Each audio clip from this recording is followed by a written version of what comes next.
السلام عليكم ورحمة الله وبركاته. إن الحمد لله نحمده ونستعينه ونستغفره ونعوذ بالله من شرور أنفسنا ومن سيئات أعمالنا. من يهده الله فلا مضل له ومن يضلل فلا هادي له. وأشهد أن لا إله إلا الله وحده لا شريك له وأشهد أن محمدا عبده ورسوله. أما بعد. அன்பிற்குரிய சகோதரர்களே, சிலோன் தௌஹீத் ஜமாத்தின் சிடிஜேயின் உங்கள் கேள்வி நேரம் நிகழ்ச்சியூடாக இந்த வாரமும் உங்களை சந்திப்பதில் நாம் மகிழ்ச்சி அடைகிறோம். அல்ஹம்துலில்லாஹ். உங்கள் அனைவருக்கும் தெரியும், இந்த நிகழ்ச்சியை பொறுத்தவரையில் மார்க்க ரீதியான உங்களுடைய சந்தேகங்களுக்கு பதிலளிக்கக்கூடிய விதத்தில் நம் ஜமாத் சார்பாக பல வாரங்களாக நாம் நடத்தி வருகிறோம். 18வது வாரமாக இன்றைய நாளில் உங்களுடைய கேள்விகளுக்கான பதில்களை வழங்குவதற்கு நாம் தயாராக இருக்கிறோம். அந்த அடிப்படையிலே முதலாவது கேள்வியாக ஒரு சகோதரர் கொழும்பிலிருந்து கேள்வி கேட்டிருக்கிறார். சூரா வாக்கியாவை ஓதினால் வறுமை நீங்குமா என்று ஒரு கேள்வியை கேட்டிருக்கிறார். அதாவது அல் குர்ஆன்ல பலவிதமான அத்தியாயங்கள் இருக்கின்றன. அந்த அத்தியாயங்களுக்கான சிறப்புகளையும் பல நபிமொழிகளில் நாம் பார்க்கிறோம். அந்த வகையில் சூரா வாக்கியாவுக்கும் ஒரு சிறப்பு இருப்பதாக ஒரு நபிமொழி சொல்கிறது. அந்த நபிமொழி இமாம் பைஹக்கி அவர்களுடைய ஷுஅபுல் ஈமான் என்ற புத்தகத்தில் பதிவு செய்யப்பட்டிருக்கிறது. எப்படி பதிவு செய்யப்பட்டிருக்கிறது சொன்னா, மன் கரஅ சூரத்தல் வாக்கியத்தை, யார் ஒருவர் சூரா வாக்கியாவை குல்ல லைலத்தின் ஒவ்வொரு இரவிலும் ஓதுவாரோ லம் துசிபுஹு ஃபாக்கத்துன் அபதா, அவருக்கு ஒருபோதும் வறுமை ஏற்படாது என்று நபி ஸல்லல்லாஹு அலைஹி வஸல்லம் அவர்கள் கூறியதாக இப்னு மஸ்ஊத் ரலியல்லாஹு அன்ஹு அவர்கள் அறிவித்த ஒரு செய்திதான் இமாம் பைஹக்கி அவர்களுடைய ஷுஅபுல் ஈமானில் பதிவு செய்யப்பட்டிருக்கிறது. இந்த நபிமொழியை பொறுத்தவரையில் இது ஒரு ஆதாரபூர்வமான நபிமொழி அல்ல. ஏனென்று சொன்னால், இந்த நபிமொழியில் அபு சுஜா என்று சொல்லக்கூடிய மற்றும் அபு லபியத் என்று சொல்லக்கூடிய இருவர் இடம்பெறுகிறார்கள். இந்த இருவரும் நம்பகத்தன்மை உறுதி செய்யப்படாத இரண்டு அறிவிப்பாளர்களாக, முகவரியற்றவர்களாக பல அறிஞர்கள் குறை கூறி இருக்கிறார்கள். எந்த அடிப்படையில் இவர்களுடைய விமர்சனங்கள் பதிவு செய்யப்பட்டிருக்கிறதுன்னு சொன்னா, மீசானுல் இஅ்திதால் ஃபீ நக்திர் ரிஜால் என்ற நூல்ல 7வது பாகத்துல 380வது பக்கத்துல சொல்லப்படுகிறது. அபு சுஜா, இந்த அபு சுஜா என்பவர் நக்ரத்துன், அவர் ஒரு அறிமுகமற்றவர். லா யுஅரஃபு அன் அபி லபியத்தின் வமின் அபு லபியத்தின் அன் இப்னு மஸ்ஊதின் அன் நபி ஸல்லல்லாஹு அலைஹி வஸல்லம், இவர் ரசூல் ஸல்லல்லாஹு அலைஹி வஸல்லம் அவர்களிடமிருந்து இப்னு மஸ்ஊத் ரலியல்லாஹு அன்ஹு அவர்கள் வழியாக அபு லபியா என்பவர் அறிவிக்கக்கூடியதாக இந்த அபு சுஜா என்பவர் அறிவிக்கிறார். இவர் அறிமுகமற்ற ஒருவர் என்று சொல்கிறார்கள். அதே போன்று லிசானுல் மீசான்ல 7வது பாகத்துல 60வது பக்கத்துல இந்த அபு சுஜா என்பவர் சம்பந்தமாக வருகிறது. நக்ரத்துன், இவர் அறிமுகமற்றவர். லா யஅரஃபு அன் அபி லைபத்தின், இவர் அபு லைபா ஊடாக அன் இப்னு மஸ்ஊதின், இப்னு மஸ்ஊத் வழியாக அறிவிக்கக்கூடிய ஃபீ கிராஅத்தி சூரத்தில் வாக்கியாத்தி, சூரத்துல் வாக்கியா சம்பந்தமாக அறிவிக்கப்படுகின்ற செய்தியை அறிவிக்கிறார். ஆனால் இவர் அறிமுகமற்றவர் என்று சொல்லப்பட்டுள்ளது. இவர் சம்பந்தமாக விமர்சனம் இருக்கிறது. அதே போன்று அல் இலலுல் முத்தநாஹியத்து என்ற நூல்ல இமாம் அஹ்மத் இப்னு ஹம்பல் அவர்கள் கால அஹ்மத் இப்னு ஹம்பல் ஹாதா ஹதீஸுன் முன்கருன், இது மறுக்கப்பட வேண்டிய ஒரு ஹதீஸ். வசுஜாஉன் வஸ்ஸரியு, இந்த சுஜா என்பவரும் சரிய என்பவரும் லா அரிஃபுஹுமா, இவர்கள் இருவரும் யார் என்று நான் அறிய மாட்டேன் என்று இமாம் அஹ்மத் இப்னு ஹம்பல் அவர்கள் குறிப்பிட்டதாக இவர்கள் சம்பந்தமாக விமர்சனம் இருக்கிறது. எப்போது ஒரு அறிவிப்பு சம்பந்தமாக அறிவிப்பாளர் வரிசையில விமர்சனத்தோடு ஒரு செய்தி பதிவு செய்யப்படுமோ அந்த செய்தியை நாம் ஏற்றுக்கொள்ள கூடாது என்ற நம்பகத்தன்மை இழந்து விட்டது. நபிகள் நாயகம் ஸல்லல்லாஹு அலைஹி வஸல்லம் அவர்கள் சொன்னார்களா இல்லையா என்று உறுதி செய்யப்படாத நிலையில் ஒரு செய்தி அறிவிக்கப்படுமேயானால் அந்த செய்திகளை வைத்து நாங்கள் பின்பற்ற முடியாது. என்ற மார்க்கம் என்பது நம்பகத்தன்மை அடிப்படையிலும் அல் குர்ஆனுக்கு முரண்பட்ட கருத்துக்கள் இல்லாத நிலையிலும் உறுதிப்படுத்தப்பட்ட செய்திகளாக இருந்தால்தான் அது வஹியாக இருக்கும், வஹியின் முடிவாக இருக்கும், வஹியின் வெளிப்பாடாக இருக்கும் என்ற அடிப்படையில இந்த செய்திகள்ல அறிவிப்பாளர் ரீதியான சர்ச்சை இருப்பதனாலேயே இந்த செய்தி பலவீனமான செய்தியாக மாறிவிடுகிறது. ஆனா பொதுவா அல்லாஹ் தஆலா என்ன சொல்கிறான், அல் குர்ஆன்ல எந்த அத்தியாயம் என்றாலும் நாங்க ஓதலாம். ஃபக்ரஉ மா தயஸ்ஸர மினல் குர்ஆன், சூரத்துல் முஸம்மில் அல்லாஹ் சொல்கிறான், உங்களுக்கு குர்ஆன்ல இலகுவானதை லேசானதை ஓதுங்கள். அல்லாஹ்ட எந்த ஒரு வசனத்தை ஓதினாலும் அதுல பரக்கத் இருக்குது, அதுல ஷிஃபா இருக்குது. அல்லாஹ் தஆலா அந்த எழுத்துக்காக, அல்லாஹ்வுடைய வார்த்தைகள் என்பதனால, அல்லாஹ் புறமிருந்து வந்த சொல் என்பதனால அதுக்கென்று அல்லாஹ் தனியாக ஒரு நிஅமத், ஒரு அருள் அல்லாஹ் வச்சிருப்பான். எனவே குர்ஆன்ல எந்த அத்தியாயத்தை ஓதினாலும் அல்லாஹ் தஆலாவுடைய அருளும் பரக்கத்தும் நமக்கு கிடைக்கும். ஆனா இதுதான் பரக்கத் என்றோ இதுதான் அருள் என்றோ பிரத்யேகமாக சொல்வதாக இருந்தால் அதை அல்லாஹ் தஆலா அல் குர்ஆனிலேயோ அல்லது நபிகள் நாயகம் ஸல்லல்லாஹு அலைஹி வஸல்லம் அவர்களுடைய பொன்மொழிகளிலேயோ தெளிவாக அறிவித்திருக்க வேண்டும். அப்படி அறிவிக்காத நாங்களாக இதுதான் அந்த சிறப்பு, இதுதான் அதுல இருக்கக்கூடிய விசேஷம் என்று நாங்களா சிறப்புகளை ஏற்படுத்தி சொன்னால் அது அல்லாஹ் ரசூல் மீது இட்டுக்கட்டிய பாவமாக மாறிவிடும். ரசூல் ஸல்லல்லாஹு அலைஹி சொல்றாங்க, மன் கஸப அலைய முத்தஅம்மிதன், யார் என் மீது வேண்டுமென்று இட்டு கட்டுகிறார்களோ ஃபல்யதபவ மக்அதஹு மினன் நார், அவர் தன் இடுப்புமிடத்தை நரகத்தில் ஒதுக்கி கொள்ளட்டும் என்று நபி ஸல்லல்லாஹு அலைஹி வஸல்லம் சொல்றாங்க. இந்த செய்திகள்ல நமக்கு பயங்கரமான ஒரு எச்சரிக்கை இருக்கிறது. ரசூலுல்லாஹ்வுடைய பேர்ல எதையுமே நாங்க இட்டு கட்ட முடியாது. அல்லாஹ்வின் தூதர் இதை சொன்னாங்களா இல்லையான்னு உறுதிப்படுத்த முடியாத நிலையில அல்லாஹ்வின் தூதர் தான் சொன்னார்கள் என்று நாங்கள் சொன்னால் அல்லாஹ்வின் தூதரின் மீது நாங்கள் இட்டு கட்டியதாக ஆகிவிடும். எனவே இந்த செய்தி அறிவிப்பாளர் வரிசையில பலவீனமான செய்தி என்பதனால இந்த செய்தியை நாங்கள் ஏற்று பின்பற்ற முடியாத நிலையில் இருக்கிறது. எனவே சூரத்துல் வாக்கியாவை யாரு ஓதுகிறார்களோ அவர்களுக்கு ஒருபோதும் வறுமை ஏற்படாது என்ற கருத்தில் வரக்கூடிய செய்திகள் பலவீனமான செய்திகளாக இருப்பதனால அதை நம்பி நாங்க ஓதினால் தப்பாகிவிடும். பொதுவாக குர்ஆனின் அத்தியாயமாக இருக்கிறது, அல்லாஹ்வுடைய குர்ஆன் வசனங்கள் எல்லாமே அல்லாஹ்வின் அருளுக்குரியது என்ற அடிப்படையில எந்த வசனத்தை ஓதினாலும் அல்லாஹ் தஆலா மன ஆறுதலை, நிம்மதியை, ஷிஃபாவை, பரக்கத்தை அல்லாஹ் தருவதற்கு போதுமானதாக இருக்கிறார். ஆனா பிரத்யேகமாக இந்த சிறப்பு இருக்கிறது என்று அல்லாஹ் ரசூல் உறுதிப்படுத்தாத பட்சத்தில் நாங்கள் அதை உறுதிப்படுத்தாமல், நாங்கள் அவ்வாறு சொல்லாமல் பொதுவாக குர்ஆனை ஓதுகிறோம் என்ற அடிப்படையில் ஓதலாமே தவிர விசேடங்களை, சிறப்புகளை நாங்களாக கற்பித்து சொல்வதற்கு நமக்கு மார்க்கத்திலே அனுமதி இல்லை. இது சூரத்துல் வாக்கியாவுக்கு மட்டுமல்ல, எந்த சூறாவாக இருந்தாலும் சரி, அல்லாஹ்வும் அல்லாஹ்வுடைய தூதரும் சிறப்பு இருப்பதாக சொல்லி இருந்தால், குர்ஆனில் இருந்தால் ஏற்று நடப்போம். ஹதீஸ்ல இருந்தால், அந்த ஹதீஸ் ஆதாரபூர்வமான அறிவிப்பாளர் வரிசையில் வந்திருந்தால், அந்த கருத்து குர்ஆனுக்கு முரண்படாமல் இருக்கும் நேரத்துல நாங்க அதை ஏற்று நடக்கணுமே தவிர மற்றபடி இந்த சிறப்புகள் சம்பந்தமாக பலவீனமான அறிவிப்புகள், இட்டுக்கட்டப்பட்ட அறிவிப்புகள், முர்சலான செய்தி, தொடர்பு அருந்திய செய்திகள், இந்த மாதிரி செய்திகள் வந்தால் அந்த செய்திகளை வச்சு நாங்கள் அதை நம்பி ஓதினால் அது தவறாகிவிடும். நம்முடைய நம்பிக்கை சரியான அடிப்படையில் அமைத்துக் கொள்வதற்காக சஹீஹான ஹதீஸ்களை மட்டும்தான் அடிப்படையாக வைத்துக் கொள்ள வேண்டும் என்பதையும் அந்த கேள்வி கேட்ட சகோதரர்களுடைய கேள்விக்கான பதிலாக நாங்கள் பதிவு செய்து கொள்கிறோம். இன்னும் ஒரு சகோதரி கம்பலையிலிருந்து ஒரு கேள்வியை கேட்டிருக்கிறாங்க. அவங்க என்ன கேட்கிறாங்கன்னா, எனது உம்மா தாயார் மரணத்திற்கு முன் கஃன் புடவை வாங்கி தயார் செய்து வைத்து வைக்க விரும்புகிறார், அதற்கு இஸ்லாத்தில் அனுமதி இருக்கிறதா என்று கேட்கிறாங்க. அதாவது அவங்க என்ன கேட்கிறாங்கன்னா, அந்த சகோதரியுடைய தாயார் தான் மரணிப்பதற்கு முன்பதாகவே தனக்காக பிரத்யேகமாக கஃன் துணியை தயாரித்து வைக்க நினைக்கிறார்கள். அதற்கு மார்க்கத்தில் அனுமதி இருக்குதா, மார்க்கம் அப்படி அதை அங்கீகரிக்கிறதா, மார்க்கத்தில் அது தடுக்கப்பட்டிருக்குதா என்ற சந்தேகத்தை தான் கேட்கிறாங்க. இது மார்க்கத்துல தடுக்கப்பட்ட ஒரு காரியமே இல்லை. தாராளமாக ஒருவர் தனக்காக பிரத்யேகமாக ஒரு கஃன் துணியை தான் மரணிப்பதற்கு முன்பதாக ஏற்படுத்தி கொள்வதற்கு மார்க்கத்துல முழுமையான அனுமதி இருக்கிறது. நேரடியாக இது சம்பந்தப்பட்ட ஒரு செய்தி சஹீஹுல் புகாரில 2093வது செய்தியாக சஹல் இப்னு சஅத் ரலியல்லாஹு அன்ஹு அவர்கள் அறிவிக்கக்கூடிய ஒரு செய்தி பதிவு செய்யப்பட்டிருக்கிறது. ஒரு முறை நபி ஸல்லல்லாஹு அலைஹி வஸல்லம் அவர்களிடம் ஒரு பெண்மணி வர்றாங்க, வந்து சொல்றாங்க, யா ரசூலல்லாஹ், அல்லாஹ்வின் தூதரே, இன்னி நஸத்து ஹாதிஹி பியதி, என்னுடைய கரத்தாலே இந்த ஆடையை நான் நெய்த்திருக்கிறேன், அக்ஸூகஹா, இதை உங்களுக்காக நான் நெய்த்திருக்கிறேன், நீங்கள் அதை அணிந்து கொள்ள வேண்டும் என்பதற்காக உங்களுக்காகவே நான் அதை நெய்த்து வந்திருக்கிறேன் என்று ரசூலுல்லாஹ்விடம் ஒரு ஆடையை கொடுக்கிறார்கள். நபி ஸல்லல்லாஹு அலைஹி வஸல்லம், ரசூல் ஸல்லல்லாஹு அலைஹி வஸல்லம் அதை பெற்றுக்கொண்டார்கள்.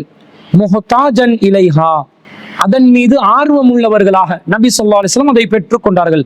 ஃபஹரஜ இலைனா வ இன்னஹா இஸாருஹு, பிறகு நபி ஸல்லல்லாஹு அலைஹி வஸல்லம் அவர்கள் அணிந்தவர்களாக நம் முன்னாடி அதை ஒரு வேட்டியாக அணிந்து கொண்டவர்களாக நம் முன்னாடி வந்தார்கள். ஃபகால ரஜுலும் மினல் கௌமி, ரசூலுல்லாஹ்வுடைய அந்த அவையில் இருந்த ஒரு மனிதர் சொன்னார், யா ரசூலல்லாஹ், இதை எனக்கு அணிவிக்க தாருங்கள் என்று அவர் கேட்டார்.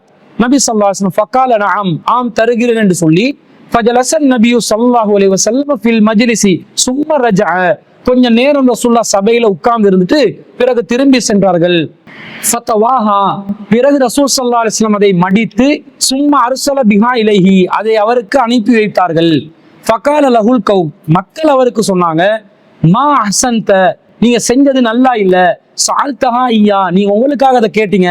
லகத் அலிம்த அன்னஹு லா யருது சாயிலன், ரசூலுல்லாஹ் எதை கேட்டாலும் திருப்பி அனுப்ப மாட்டார்கள், கேட்டவருக்கு எதையும் கொடுக்காமல் கைகளை திருப்பி அனுப்ப மாட்டார்கள் என்று உங்களுக்கு நல்லா தெரியும் என்று சொன்ன உடனே ஃபகாலர் ரஜுலு, அந்த மனிதர் சொன்னார், வல்லாஹி, அல்லாஹ் மீது ஆணையாக, மா சஅல்துஹு, நான் இதை கேட்டேன் எதற்கு தெரியுமா, இல்லா லித்தகூன கஃபனி யௌம அமூது, நான் மரணிக்கும் போது இதை எனக்கு கஃபன் துணியாக ஆக்கிக் கொள்வதற்காகத்தான் நான் கேட்டேன், வேற எதுக்காகவும் நான் கேட்கல. கால சஹல், சஹல் என்றவர் சொல்கிறார், ஃபகானத் கஃபனுஹு, அதுதான் அவருக்கு கஃபனாகவும் ஆனது என்று இந்த செய்தியில அறிவிக்கிறார்கள். அப்போ ஒருவர் தான் மரணிப்பதற்கு முன்பதாக ரசூல் ஸல்லல்லாஹு அலைஹி வஸல்லம் காலத்திலேயே தனக்காக ஒரு கஃபன் துணியை தயாரித்து வைத்துக் கொள்கிறார்கள். அதற்கு ரசூலுல்லாஹ் வேட்டியாக அணிந்து வந்த அந்த ஆடையையே பயன்படுத்திக் கொள்கிறார்கள். இது ரசூலுல்லாஹ் உயிருடன் வாழும் காலத்திலே ஏற்பட்ட ஒரு நிகழ்வு.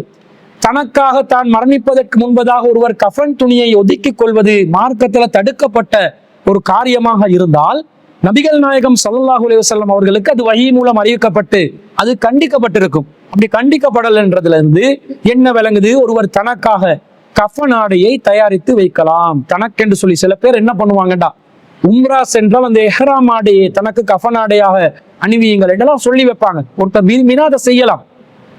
அபூபக்கர் சித்திக் ரலியல்லாஹு அன்ஹு அவர்கள் தான் சக்கராத்துடைய நிலையில் இருக்கும் போது தனக்காக கஃபன் ஆடையாக புதிய ஆடைகளை பயன்படுத்த வேண்டாம், பழைய துணிகளை பயன்படுத்துங்க, ஏனென்றா அது மண்ணோட மண்ணாக போக போறது, இதுக்காக எல்லாம் புதிய ஆடைகளை பயன்படுத்துறது வேஸ்ட் ஆகும், அது வீணான காரியம் என்றெல்லாம் சொன்னதாக நாங்க செய்திகளை பார்க்கிறோம். இது ரசூலுல்லாஹ்வுடைய காலத்துக்கு பிறகு நடந்த ஒரு நிகழ்வு. ஆனா இந்த செய்தியோட அதுவும் ஒத்து போகுதா இல்லையா? அப்ப தனக்காக ஒருவர் ஒரு புதிய ஆடையோ அல்லது பழைய ஆடையோ பயன்படுத்திய ஆடையோ பிரத்யேகமாக ஒரு கஃபன் துணியாக முன்கூட்டியே ஒதுக்கி வைப்பதற்கு மார்க்கத்துல எந்த ஒரு தடையும் இல்லை என்பதை இந்த ஹதீஸிலிருந்து நாங்கள் நேரடியாக விளங்கிக் கொள்கிறோம். எனவே அந்த சகோதரியின் தாய்க்காக அந்த தாயே ஒரு கஃபன் துணியை பிரத்யேகமாக வைத்துக் கொண்டால், முன்கூட்டியே ஏற்பாடு செய்து கொண்டால், அது மார்க்க ரீதியாக எந்த தவறும் இல்லை என்பதை நமக்கு தெளிவாக விளங்குகிறது. அதை தாராளமாக அவர்கள் செய்து கொள்ளலாம் என்பதுதான் அந்த சகோதரியின் கேள்விக்கு நாங்கள் பதிலாக பதிவு செய்து கொள்கிறோம். இன்னொரு சகோதரர் என்ன கேட்கிறாருண்டா, அவருடைய பேரு தஸ்லீம் ஹனீஃபா, குவைத்திலிருந்து கேட்கிறார். வசதி படைத்தவர்கள் தங்களை ஆஜியார் என்று அழைக்கப்படுவதை விரும்புகிறார்கள். அழைப்பிதழ்களில் அல்ஹாஜ் என்று பதிவு செய்கிறார்கள். இதற்கு மார்க்க ஆதாரம் கேட்டால் ஹஜ் செய்தவர்களுக்கு கண்ணியம் கொடுப்பதற்காக இவ்வாறு அழைக்கிறோம் என்று கூறுகிறார்கள். இது சரியா என்று கேட்கிறார். என்ன கேட்கிறாரு, செய்தவர்களுக்கு கண்ணியம் கொடுப்பதற்காக அல்ஹாஜ் என்றோ ஹாஜியார் என்றோ நாம் அவர்களை விழித்து பேசலாமா, அழைக்கலாமா என்று கேட்கிறார். பொதுவாக முஸ்லிம்கள் ஹஜ்ஜுக்கு சென்று வந்தால் அவர்களுடைய பேருக்கு பின்னால அல் ஹாஜியார் என்றோ அல்லது முன்னாடி அல்ஹாஜ் என்றோ ஒரு வார்த்தையை சேர்த்து பயன்படுத்துவதை நாங்கள் நடைமுறையில் காண்கிறோம். எந்த அளவுக்கு பழக்கப்பட்டிருக்குதுன்னு சொன்னா, முஸ்லிம் அல்லாதவர்கள் கூட என்ன நினைக்கிறார்கள் என்றால், யாராவது ஒரு முஸ்லிம் ஒருவர் ஹஜ்ஜி செய்து வந்தால் இப்படி அல்ஹாஜ் என்று அல்லது ஹாஜியார் என்று அவர்களுக்கு பேரிலே பட்டம் சூட்டுவது மார்க்க ரீதியான ஒரு சடங்கு போல என்று நினைக்கிற அளவுக்கு எல்லாரும் மிகவும் கவனமாக அதை கடைபிடிச்சிட்டு வர்றாங்க.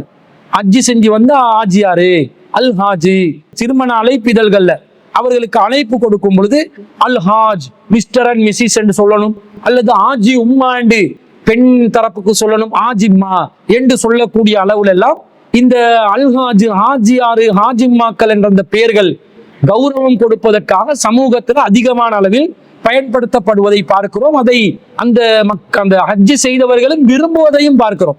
அவங்க விரும்பினதுனால வந்து அவங்களோட பேர்ல அல்ஹாஜ் போடும்போது அதுக்கு ஒப்ஜெக்ஷன் பண்றாங்கல்ல, பேர் அழைப்பிதழ்கள்ல பேர் போட்டா நாங்க என்ன பண்ணலாம் என்று கூட கேட்கலாம்.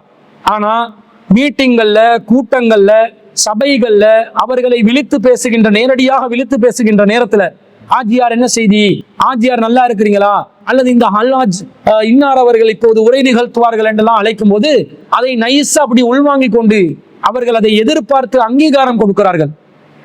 அவர்களுடைய எதிர்பார்ப்புக்கான அந்த தேவையை அவர்கள் உறுதிப்படுத்துகிறார்கள். இப்ப இந்த மாதிரி செய்யறது மார்க்க ரீதியாக சரியா, இது மார்க்கத்துல உட்பட்ட ஒரு காரியமா என்றதை நாங்க மார்க்க அடிப்படையில பார்க்கணும். இப்ப நபிகள் நாயகம் ஸல்லல்லாஹு அலைஹி வஸல்லம் அவருடைய காலத்துல பல நபித்தோழர்கள் ஹஜ் செய்து வந்திருக்கிறார்கள். நபிகள் நாயகம் ஸல்லல்லாஹு அலைஹி வஸல்லம் அவர்களும் அவர்களுடைய வாழ்க்கையில ஒரு தடவை ஹஜ் செஞ்சாங்க. அதுதான் அவர்களுடைய ஆரம்ப ஹஜ்ஜும் இறுதி ஹஜ்ஜும்.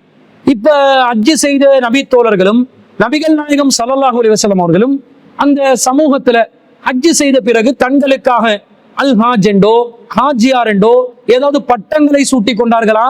இல்லவே இல்லை. எந்த ஒரு நபிமொழியிலும் எந்த ஒரு சந்தர்ப்பத்திலும் எந்த ஒரு வரலாற்று நூலிலும் ஹஜ் செய்தவர்களை ஹாஜி பட்டம் கொடுத்து அல் ஹாஜ் என்று சொல்லி ஹாஜியார் என்று சொல்லி ஹாஜிம்மா என்று சொல்லி ஆண்களையும் பெண்களையும் அழைத்த வரலாறை நீங்க பார்க்க முடியாது. ரசூல் ஸல்லல்லாஹு அலைஹி வஸல்லம் தனக்கே அல்ஹாஜ் என்ற பட்டம் போட்டுக் கொள்ளலண்டா, சஹாபாக்கள் தங்களுக்கு அதை பயன்படுத்தி கொள்ளலண்டா. அப்ப அது ஒரு மார்க்கத்துல ஒரு அடிப்படையாக இருக்குமா? ரசூல்லாவுடைய காலத்துல ரசூல்லாவும் போடல, ரசூல்லாவுடைய காலத்துல சஹாபாக்களும் தங்களுடைய பேருக்கு அல்ஹாஜ் பட்டங்களை போட்டுக் கொள்ளல ஹஜ் செய்தவர்கள். அப்ப இது மார்க்கத்தில் ஒரு அடிப்படையாக இருந்தால் அவர்கள் செய்திருப்பார்கள். ரசூலுடைய காலத்துல இருந்த நபித்தோழர்கள் செய்திருப்பார்கள், அல்லது நபி ஸல்லல்லாஹு அலைஹி வஸல்லம் அவர்கள் செய்திருப்பார்கள். அப்ப அது செய்யவில்லை என்றால் இது புதுசா வந்த ஒரு பழக்கம், புதுசா நடைமுறைப்படுத்துறாங்க. இப்படி நடைமுறைப்படுத்துறது அவங்களோட காலத்துல இல்லை என்றதுல இருந்து இது மார்க்க ரீதியான ஒன்று அல்ல, இது இவங்களா கண்டுபிடிச்சு செய்யக்கூடிய ஒரு புதிய நடவடிக்கை என்று விளங்குகிறது. சரி, ஒரு புதிய நடவடிக்கை செய்யறாங்க, மார்க்கத்துல இது ஏதாவது தவறான ஒரு நடவடிக்கையா என்று நாங்கள் ஆய்வு செய்து பார்க்க வேண்டும். அப்படி ஆய்வு செய்து பார்த்தால் இது மார்க்க ரீதியாக அங்கீகாரம் கொடுக்க முடியாத ஒரு விதமான சிறிய இணை வைத்தலாக கருதப்படுகின்ற அளவிற்கு ஒரு பாரதூரமான காரியமாக இருப்பதை நாங்கள் பார்க்கிறோம். நபிகள் நாயகம் ஸல்லல்லாஹு அலைஹி வஸல்லம் காலத்துல இந்த ஹஜ் செய்து வந்தவர்கள் சில காரியங்கள்ல ஈடுபட்டாங்க. என்ன செய்வாங்க தெரியுமா? அவங்களோட வீடுகளுக்கு வரும்போது ஹஜ் செய்து விட்டு வீட்டுக்கு திரும்பும் போது அவர்கள் கொள்ளைப்புறமாக வீடுகளுக்கு நுழைவாங்க. முன்வாசல் வழியாக நுழையாம கொள்ளைப்புறமாக நுழையும் ஒரு பழக்கத்தை வைத்திருந்தார்கள். இதை அல்லாஹ் ரப்புல் ஆலமீன் திருக்குர்ஆன்ல அந்த காலத்திலே அல்லாஹ் கண்டிக்கிறான். எப்படி கண்டிக்கிறான்? சூரத்துல் பக்கரால 2வது அத்தியாயத்துல 189வது வசனத்துல யஸ்அலூனக அனில் அஹில்லதி, பிறைகளை பற்றி அவர்கள் கேட்கிறார்கள். குல் ஹிய மவாகீத்து லின்னாஸி வல் ஹஜ்ஜி, அது மக்களுக்கு காலம் காட்டக்கூடியதாகவும் ஹஜ்ஜுக்கு காலத்தை காட்டக்கூடியதாகவும் இருக்கிறது. வலைசல் பிர்ரு பி அன் தஅதுல் புயூத மின் புஹூரிஹா, உங்களுடைய வீடுகளுக்கு நீங்கள் கொள்ளைப்புறமாக நுழைகிறீர்களே அது உங்களுக்கு நன்மையான காரியம் அல்ல.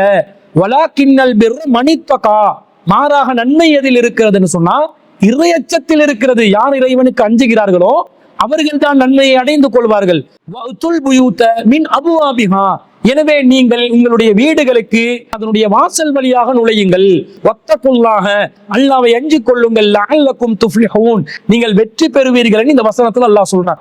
அப்ப வீடுகளுக்கு நுழையும் போது ஹஜ் செஞ்சுட்டு வந்தா கொள்ளைப்புறமா வந்தாதான் நன்மை கிடைக்கும் என்று ஒரு மூட நம்பிக்கையை வச்சிருந்தாங்க. அந்த மூட நம்பிக்கையை கூட இஸ்லாமிய மார்க்கம் தகர்த்தெறிகிறது. ஒரு சாதாரண விஷயம் என்று விட்டு வைக்கல. வீடுகளுக்கு கொள்ளைப்புறமா வர்றீங்க, அதை நன்மையா ஏன் நினைக்கிறீங்க? அது மார்க்கத்துல சொல்லப்பட்ட ஒரு விஷயமா?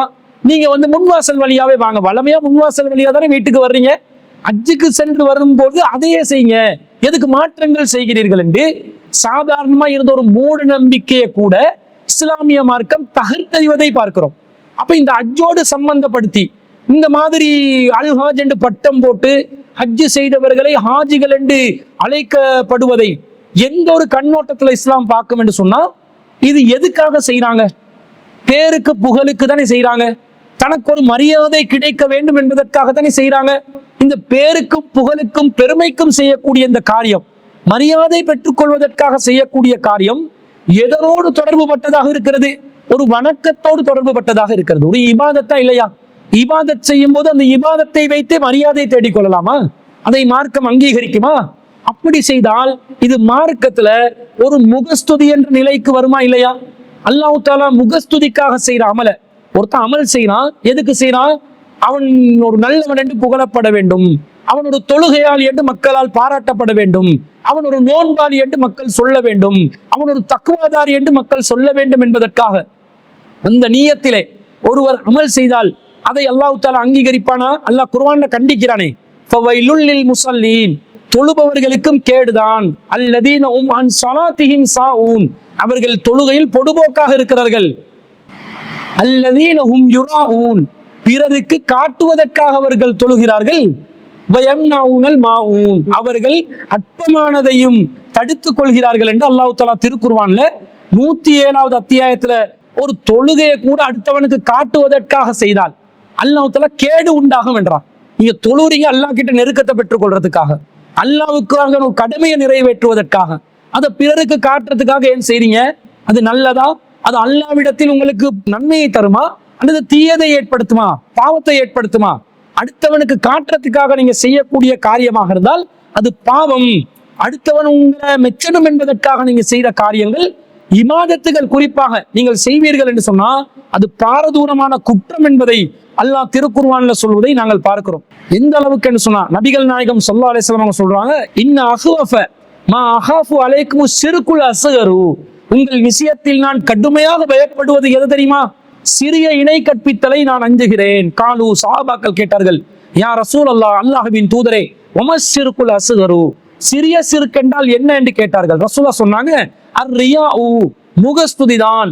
இன்னல்லாஹ தபாரக வ தஆலா, மகத்துவமும் கண்ணியமும் நிறைந்த பாக்கியமும் நிறைந்த இறைவன், யகூலு யௌம துஜாஸல் இபாது பி அமாலிஹிம், மறுமையிலே அமல்களை அள்ளிக்கொண்டு வருபவர்களுக்கு அல்லாஹ் சொல்லுவான், இது ஹபுல்லதீன குன்தும் துரஊன பி அமாலிக்கும் ஃபித் துன்யா, உங்களுடைய துனியா வாழ்க்கையிலே உங்களுடைய இந்த அமல்களை துனியாவிலே நீங்கள் யாருக்கு காட்டுவதற்காக செய்து கொண்டிருந்தீர்களோ அவர்களிடம் நீங்கள் சென்று விடுங்கள்.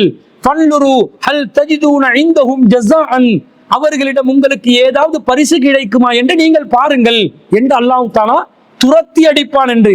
முகஸ்துதிக்காக செய்கின்ற அமல்களை அல்லாஹ் வீசி எறிவான் என்பதை நபிகள் நாயகம் ஸல்லல்லாஹு அலைஹி வஸல்லம் அவர்கள் சொன்னதாக மஹ்மூத் பின் லபீத் ரலியல்லாஹு அன்ஹு அவர்கள் அறிவிக்க முஸ்னத் அஹ்மதுல 22528வது செய்தியாக பதிவு செய்யப்பட்டிருக்கிறது. அப்ப முகஸ்துதிக்காக தொழுதால், முகஸ்துதிக்காக அமல் செய்தால் அல்லாஹ்விடத்தில் அதுக்கு நன்மை கிடைக்குமா? அப்ப நீங்க ஹஜ் செஞ்சீங்க யாருக்காக? அல்லாஹ்க்காக தானே செஞ்சீங்க. அல்லாஹ்வுடைய திருப்தியை பெற்றுக் கொள்வதற்காக தானே செஞ்சீங்க. அப்படி செஞ்ச ஹஜ்ஜ இந்த மக்கள் மத்தியிலே அதையே ஒரு பட்டமாக்கி, ஒரு மகுடமாக்கி, அதே ஒரு மதிப்புக்குரியதாக்கி மக்கள் உங்களை ஹஜ் செய்தவர் என்று அழைக்கணும் என்று ஏன் நீங்கள் எதிர்பார்க்கிறீர்கள்? பொதுவாக ஹஜ்ஜாஜிகள் என்றால் என்ன? ஹஜ் செய்யும் போதுதான் அவர்கள் ஹஜ்ஜாஜிகளாக இருப்பார்கள். ஆஜிகள் என்பவர்கள் ஹஜ் செய்யும் போது, உம்ரா செய்யும் போது அவர்கள் ஆஜிகளாக அழைக்கப்படுவார்கள். நீங்க யாருக்கு மக்காவுக்கு போனாலும், காபாக்கு போனாலும், நீங்க உம்ரா செஞ்சாலும் ஹஜ் செஞ்சாலும் ஹாஜிகளே வாருங்கள், ஹஜ்ஜாஜிகள், ஹஜ்ஜாஜிகள், யா ஹஜ்ஜாஜ் என்று சொல்லி அவர்கள் அழைப்பார்கள். அப்ப ஹஜ் செய்கின்ற அந்த உம்ரா செய்கின்ற காரியத்தில் ஈடுபடும் நேரத்தில் தான் நாங்கள் ஹாஜிகளாக இருப்போம். அந்த காரியத்திலிருந்து விடுபட்ட பிறகு எப்படி ஹாஜிகள் என்று அழைக்கப்படலாம்? அது தவறுதானே. உதாரணமாக சொல்வதாக இருந்தால், ஒருத்தர் நோன்பு நோக்கிறார். அவர் நோன்பு நோக்கும் பொழுது அவரை நோன்பாளி என்று சொல்லலாம். அவர் நோன்பு பிடிச்சு கொண்டு இருக்கும் போது, இவர் நோன்பு பிடிச்சு கொண்டு இருக்கிறார், நோன்பாளி. ஒருத்தர் சுண்ணத்தான நோன்பு பிடிச்சு கொண்டு இருக்கிறார் என்று வைங்க. இன்னொருவர் நோன்பு இல்லை, அவர் அந்த சுண்ணத்தான நோன்பு பிடிக்கல. அவருக்கு முன்னாடி இவர் சாப்பிடும் போது ஒரு நோன்பாளி இருக்கிறார், அவருக்கு முன்னாடி சாப்பிடாதீங்கன்னு சொல்ற வழக்கம் இருக்குது. அப்போ ஒரு அமல்ல ஒருத்தர் ஈடுபடும் பொழுது ஒருவரை அந்த அமலை வைத்து அவர் அந்த அமலுக்குரியவர் என்று சொல்லலாம். அதை விட்டுட்டு அவர் நோன்பு திறந்த பிறகு, நோன்பு அவர் நபி வழிப்படி முடித்த பிறகு, அதற்கு பிறகும் அவர் நோன்பாளி என்று யாராவது சொல்லுவாங்களா? சொல்ல மாட்டாங்க. அப்ப இந்த நோன்பு பிடித்தவர்கள், ரமலான் மாதத்தில் நோன்பு பிடிப்பவர்கள், ரமலானுக்கு பிறகு சுன்னத்தான நோன்பு பிடிப்பவர்கள், காலம் முழுவதும் நோன்பாளி, சாயிம் சாயிம், அஸ்ஸாஹிம், முஹம்மது இப்னு அப்துல்லா இப்படி சொல்லலாமா? சொல்ல மாட்டோம். நீங்க அல்ஹாஜ் போடுற மாதிரி இந்த நோன்பை சம்பந்தப்படுத்தி நோன்பாளிய போடுவீங்களா? அப்பல் முசல்லி, இவர் தொழக்கூடியவர், ஒரு தொழுகையாளி, ஒருத்தர் தொழுது கொண்டிருக்கிறார். இந்த தொழுபவர்களை தொழுகையாளிக்கு இடையூறு பண்ணாதீங்கன்னு தொழுவும் போது சொல்லுவோம். அவர் தொழுந்து முடிச்ச பிறகு இவர் தொழுகையாளி என்று ஒரு இபாதத்தை காரணம் காட்டி அவரை புகழ்ந்தால் அவருக்கு பெருமை வந்துச்சுன்னு வைங்க, அவருடைய உள்ளத்துல அவர் கிபிரியத்தை ஏற்படுத்தி கொண்டார் என்று வைங்க, அந்த பாவத்துக்குரியவராக அவரை தள்ளியதற்கு நாங்களும் காரணமாகி விடுவோமா இல்லையா? அப்ப இந்த ஹஜ் என்பதும் இது போல ஒரு இபாதத்தை சார்ந்தது. அந்த ஹஜ் செய்யும் போது மக்களை ஹஜ்ஜாஜிகள் ஹாஜிகள் என்று அழைத்தது அவர்கள் விருந்தாளிகளாக, அல்லாவின் காபாவிற்குரிய விருந்தாளிகள் என்ற கருத்தில் அழைப்பார்கள் அரபிகள். அதை விட்டுட்டு இவர் எப்பயுமே அல்லாட விருந்தாளியா, எப்பையும் ஹஜ் செய்பவரா, எப்பையும் உம்ரா செய்பவரா, அப்படி எப்பையும் செய்தாலும் அவரை அழைப்பதற்கு மார்க்கத்துல வழிகாட்டல் இருக்கணுமா இல்லையா? இல்ல. அப்ப இந்த மாதிரி சில சிறிய சிறுக்களவுக்கு நம்மளை இழுத்து செல்லக்கூடிய அளவில் இருக்கக்கூடிய பாவங்களை விட்டு நாங்கள் விலக வேண்டும். அந்த காரியங்களை நாங்கள் ஈடுபடக்கூடாது. அப்ப அல்லாஹ்வுக்காக வேண்டி யார் ஹஜ் செய்திருக்கிறார்களோ, அல்லாஹ்வுக்காக வேண்டி யாரு உம்ரா செய்திருக்கிறார்களோ, அவர்கள் எல்லாம் அவங்களோட பேருக்கு முன்னாடி அல்ஹாஜ் என்ற பட்டத்தை சூட்டிக் கொள்ளணும் என்ற எந்த ஒரு அவசியமும் இல்லை. மார்க்கத்தில் அப்படி ஒரு வழிகாட்டல் இல்லை. இந்த காரியம் மார்க்கம் தடுத்த காரியமா என்று கேட்டா, இதை செய்வதனால் பாவம் ஏற்படுவதற்குரிய வாய்ப்பு இருப்பதனால் அதை முற்றிலும் முழுதாக நாம் தவிர்த்து கொள்ள வேண்டும். ஒருவர் பெருமை அடித்தால், ஒருவை மதிப்பு என்ற பேர்ல, முகஸ்துதி என்ற பேர்ல காரியங்களை நிகழ்த்த போனால் அது சிறுக்கென்ற பாவத்துக்கு கொண்டு போய் நம்மளை சேர்க்கும் என்பதனால் அது போன்ற காரியங்கள் இருந்து விடுபட வேண்டும். எனவே ஒருத்தருக்கு மதிப்பு கொடுக்கறதுக்காக கூட இந்த அல்ஹாஜ் என்ற வார்த்தையை பயன்படுத்தக்கூடாது, அதை தவிர்க்க வேண்டும். வசதி படைத்தவர்களுக்கு பார்த்து இன்றைக்கு இந்த ஹாஜி என்ற பேரை சொல்றதுக்கு ஆரம்பிச்சுட்டாங்க. ஹஜ்ஜி செஞ்சாரோ இல்லையோ, ஒருத்தர் கொஞ்சம் கொளுத்த பெருத்த ஆளா இருந்தா, உடம்பு பருமனை சொல்லல, வசதி படைத்தவராக இருந்தாலே ஹாஜி என்ன செய்றீங்க, ஹாஜி சோமா இருக்கிறீங்களா, அந்த ஹாஜி கிட்ட கேளுங்க, ஹாஜி வரட்டும் என்று சொல்லி ஹாஜியை ஒரு தனி இடத்துல கொண்டு போயிட்டு வச்சு அவருக்கு சமூகத்துல ஒரு அந்தஸ்து இருக்கிறதா காட்டி அந்த லெவலுக்கு கொண்டு வந்து இந்த வார்த்தையை கொண்டு வந்து வச்சுட்டாங்க. எனவே இதை நாங்கள் முற்றிலும் முழுதாக தவிர்த்து கொள்ள வேண்டும் என்பதைத்தான் அந்த மார்க்க அடிப்படையில் உள்ள ஆதாரங்களிலிருந்து நாங்கள் விளங்கிக் கொள்கிறோம். எனவே இந்த அல்ஹாஜ் என்று மதிப்புக்காக கூட அதை சொல்வதை நாம் தவிர்த்து கொண்டு நாமும் அல்லாஹ்வுடைய அடியார்களாக, அனைத்து அடியார்களை போன்றும் அனைத்து இபாதத்துகளை செய்பவர்களை போன்றும் நாங்களும் அல்லாஹ்வுக்கு அடிமையை வெளிப்படுத்தக்கூடியவர்களாக, சாதாரண மனிதர்களாக நம்மை அறிமுகப்படுத்திக் கொள்ள வேண்டுமே தவிர இது போன்ற இபாதத்துகளை காரணமாக்கி பட்டங்களை நாங்கள் ஏற்படுத்திக் கொள்ளக்கூடாது என்பது விளங்குகிறது. இப்ப இன்னொரு சந்தேகம் வரும். இப்போ ஒவ்வொருத்தர் தன்னுடைய குவாலிபிகேஷன், எஜுகேஷன் குவாலிபிகேஷனை பின்னாடி போடுறாங்க. மருத்துவராக இருக்கக்கூடியவர் தன்னை டாக்டர் என்று போடுவாரு, பின்னாடி எம்பிபிஎஸ் என்று போடுவாரு. அல்லது ஒரு அக்கௌண்டனாக இருக்கிறவர் சார்ட்டர்ட் அக்கௌண்டன்ட் என்று போடுவாரு, லோயராக இருக்கிறவர் அட்டார்னி அட் லோ என்று போடுவாரு, இன்ஜினியராக இருக்கிறவர் என்ஜினியர் என்று போடுவாரு. இது போடுறது தவறான்னு கேட்டா, இது மதிப்புக்காக, கௌரவத்துக்காக, முகஸ்துதிக்காக போடுறது இல்லை. இது ஒருவருடைய துறை சார்ந்த ஒரு நிபுணத்துவத்தை அடையாளப்படுத்திக் கொள்வதற்காக போடக்கூடியது. அது அவர்களுடைய கல்வி தகமையில இந்த ஃபீல்ட்ல இவங்களுக்கு எக்ஸ்பீரியன்ஸ் இருக்குது, இவங்க கிட்ட அட்வைஸ் எடுக்கலாம், இவங்களை அணுகினா இந்த காரியத்தை சாதிச்சு கொள்ளலாம் என்பதை அறிந்து கொள்வதற்காக கல்வி தகமைகளை போடுவதை பார்க்கணுமே தவிர இது அப்படிப்பட்ட ஒன்றில் அல்ஹாஜ் என்பது அப்படிப்பட்ட ஒன்றல்ல. அது மார்க்க ரீதியான ஒரு சாயலில் வரக்கூடிய ஒன்று என்பதனால் அதை நாம் தவிர்த்து கொள்வதுதான் மார்க்க அடிப்படையிலான வழிகாட்டலாக இருக்கிறது என்பதை அந்த சகோதரருடைய கேள்விக்கு பதிலாக பதிவு செய்து கொள்கிறோம். அடுத்ததாக 2-3 சகோதரர்கள் இந்த கேள்வியை கேட்டிருக்கிறாங்க.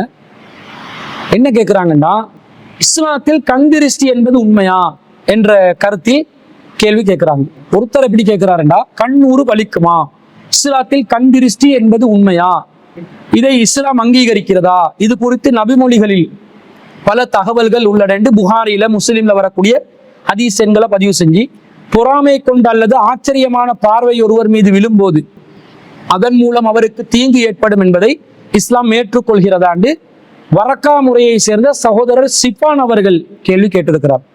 இதே போல மாத்தளையை சேர்ந்த சகோதரி ஒருவர் கேள்வி கேட்கிறாங்க, கண்ணூர் என்பது இஸ்லாத்தில் உள்ளதா என்று கேட்கிறாங்க. அதே போன்று ஒரு ஹதீஸ மேற்கோள் காட்டி இந்த ஹதீஸின் நிலை என்ன என்று சகோதரர் தௌசீக் அவர்கள் கேட்கிறார்கள். அவர் அதுல ரசூல் ஸல்லல்லாஹு அலைஹி வஸல்லம் ஒரு துஆ சொல்றாங்க, அஊது பி கலிமாத்தில்லாஹி தாம்மத்தி மின் குல்லி ஷைத்தானின் வஹாம்மத்தி வ மின் குல்லி ஐனின் லாம்மா என்று சொல்லக்கூடிய புகாரில 3371வது ஹதீஸ மேற்கோள் காட்டி கேட்கிறாங்க. இவங்க எல்லாத்துடையும் கேள்வியில சாராம்சம் என்னன்னா, இஸ்லாத்துல கண் திருஷ்டி உண்டா, கண்ணேறு என்பது இஸ்லாத்தில் இருக்கிறதா என்பதுதான் அவர்களுடைய கேள்வியின் சாராம்சமாக இருப்பதை பார்க்கிறோம். இந்த கண்ணோரி என்பது சம்பந்தமாக ஹதீஸ் நூட்கள்ல அறிவிப்பாளர் வரிசை, நம்பகமான வரிசையில் பல செய்திகள் அறிவிக்கப்பட்டிருப்பதை பார்க்கிறோம். உதாரணமாக அபூ ஹுரைரா ரலியல்லாஹு அன்ஹு அவர்கள் அறிவிக்கக்கூடிய ஒரு ஹதீஸ் புகாரில 5740வது செய்தியா வருது, அல் ஐனு ஹக்குன், கண் திருஷ்டி என்பது உண்மையே என்று ஒரு செய்தி வருது. அதே போல நபிகள் நாயகம் ஸல்லல்லாஹு அலைஹி வஸல்லம் அவர்கள் சொன்னதாக புகாரில 5738வது செய்தியில ரசூல் ஸல்லல்லாஹு அலைஹி வஸல்லம் கண் திருஷ்டிக்காக ஓதி பார்க்க சொன்னாங்க என்ற மாதிரி கருத்துல ஒரு செய்தி வருது. அன் ஆயிஷா ரலியல்லாஹு அன்ஹா காலத், ஆயிஷா ரலியல்லாஹு அன்ஹா சொன்னாங்க, அமரணி ரசூலுல்லாஹி ஸல்லல்லாஹு அலைஹி வஸல்லம், ரசூல் ஸல்லல்லாஹு அலைஹி வஸல்லம் எனக்கு கட்டளையிட்டார்கள், அவ் அமர ஐயுஸ்தர்கா மினல் ஐனி, அல்லது கண்ணூரில் ஏற்படக்கூடிய தீயவற்றிலிருந்து விடுபடுவதற்காக ஓதி பார்க்குமாறு நபி ஸல்லல்லாஹு அலைஹி வஸல்லம் அவர்கள் கட்டளையிட்டார்கள் என்ற ஒரு செய்தி வருது. அதே போல அனஸ் ரலியல்லாஹு அன்ஹு அவர்கள் அறிவிக்கக்கூடிய சஹீஹ் முஸ்லிம்ல 4072வது செய்தியில அனஸ் இப்னு மாலிக்கின் ஃபிர் ருகா, அனஸ் இப்னு மாலிக் ரலியல்லாஹு அன்ஹு அவர்கள் அறிவிக்கிறார்கள், ஓதி பார்ப்பது சம்பந்தமாக வரக்கூடிய செய்தியில கால ருஹிஸ ஃபில் ஹுமதி வன் நம்லதி வல் ஐனி, அல்லாஹ்வின் தூதர் ஸல்லல்லாஹு அலைஹி வஸல்லம் கண்ணூருக்காகவும் விசக்கடிக்காகவும் சின்னம்மை ஆகியவற்றுக்காக ஓதி பார்ப்பதற்கு அனுமதி தந்தார்கள் என்ற ஒரு செய்தி வருது. அதே போல நபி ஸல்லல்லாஹு அலைஹி வஸல்லம் அவர்கள் கூறியதாக புகாரில 5705வது செய்தியில கால லா ருக்கியத இல்லா மின் ஐனின் அவ் ஹுமத்தின், இதை இம்ரான் இப்னு உசைன் ரலியல்லாஹு அன்ஹு அவர்கள் அறிவித்ததாக ஒரு செய்தி வருகிறது. ஓதி பார்த்தல் என்பது கண்ணேறு அல்லது விஷக்கடி தவிர வேறு எதற்காகவும் இல்லை என்று சொன்னதாக ஒரு செய்தி வருகிறது. அதே போன்று சஹீஹுல் புகாரியிலே 5739வது செய்தியில நபி ஸல்லல்லாஹு அலைஹி வஸல்லம் ஒரு முறை கடந்து வரும்போது, இது உம்மு சலமா ரலியல்லாஹு அன்ஹா அவங்களை அறிவிக்கிறதா வருது, ரஆஃபி பைத்திஹா ஜாரியத்தன், ரசூல் ஸல்லல்லாஹு அலைஹி வஸல்லம் உம்மு சலமா ரலியல்லாஹு அன்ஹா வீட்டுக்கு அருகில ஒரு சிறுமியை பார்க்கிறாங்க. ஃபீ வஜ்ஹிஹா ஸஃபஅத்துன், அந்த சிறுமியின் முகத்தில் கருண் சிவப்பான படர்தார்மறை ஒன்று இருந்தது. ஃபகால, ரசூலுல்லாஹ் அவங்களுக்கு சொன்னாங்களாம், இஸ்தர்கூலஹா, அவருக்கு நீங்க ஓதி பாருங்க, ஃபஇன்ன பிஹன் நலுரா, அவருக்கு ஒரு பார்வை விழுந்துள்ளது என்று ஒரு செய்தி வருது. அதே போன்று சஹீஹ் முஸ்லிம்ல 4405வது செய்தியாக அல் ஐனு ஹக்குன், கண்ணூர் என்பது உண்மை, வலவுக்கான செய்உன் சாபக்கல் கதற, விதியை ஒரு காரியம் முன்னோக்கி செல்லும் என்றால் முஞ்சும் என்று சொன்னால் சபக்கத்துகுல் ஐனு, அதை கண்ணுதான் என்ன செய்யும், கண்ணேறுதான் முந்திக் கொள்ளும். உங்களுக்கு யாராவது கண்ணூரின் காரணமாக கழுவி தருமாறு கேட்டால் நீங்கள் அவர்களுக்காக கழுவி கொடுங்கள் என்று நபி ஸல்லல்லாஹு அலைஹி வஸல்லம் சொன்னதா வருது. அதே போன்று சஹீஹ் முஸ்லிம்ல 4423வது செய்தியில ஜாபிர் இப்னு அப்துல்லா ரலியல்லாஹு அன்ஹு அவங்க அறிவிக்கிறதா ஒரு செய்தி வருது.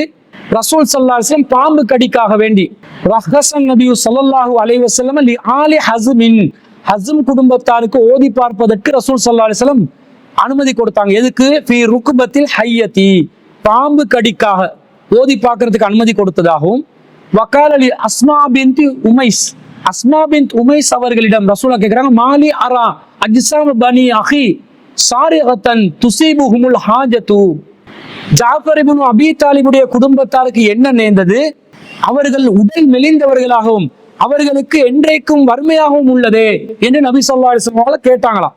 அப்ப அதுக்கு அஸ்மா பின்த் உமைஸா அவங்க சொல்றாங்க, காலத் லா வலாக்கின்னல் ஐனு துஸ்ரிஉ இலைஹிம், அல்லாஹ்வின் தூதரே, அது அவர்களுக்கு அடிக்கடி கண்ணூறு ஏற்படுது, அதனால தான் அவங்க மெலிஞ்சி போறாங்க என்று சொன்னதாகவும், கால இர்கீஹிம், அவங்களுக்கு ஓதி பாருங்களே அப்படின்னு சொன்ன உடனே காலத் ஃபஅரல்து அலைஹி, அவங்க மந்திரிக்கிற முறைகள் எல்லாத்தையும் ரசூலுல்லாஹ்க்கு எடுத்து காட்டினாங்களாம். ரசூலுல்லாஹ் சொன்னாங்களாம், ஃபகால இர்கீஹிம், அவங்களுக்காக நீங்க இதனை கொண்டு ஓதி பாருங்க என்று சொன்னதாக ஒரு செய்தி வருது.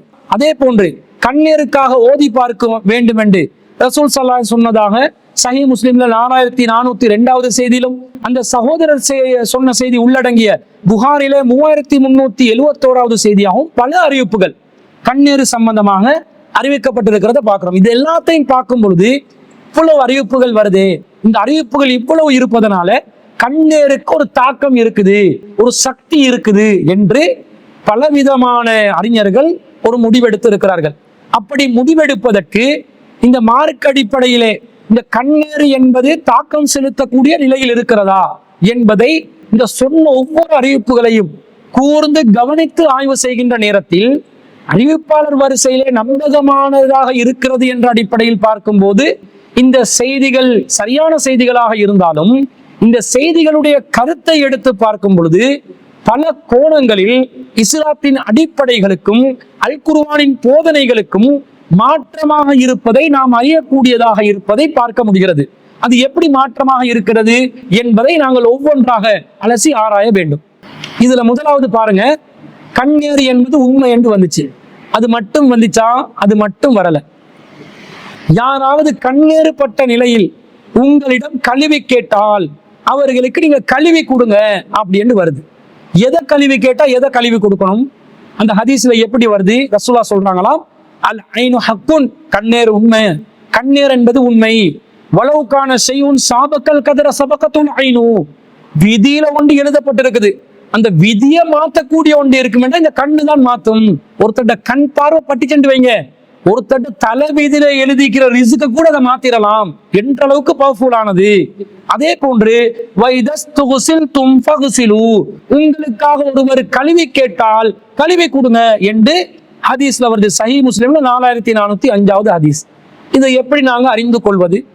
எனக்கு கண்ணேறு பட்டு சென்று வைங்க, உங்களுடைய யாராவது ஒரு ஏ என்ற நபருடைய கண்ணீர் பட்டதாக நான் எப்படி முடிவெடுக்கிறது?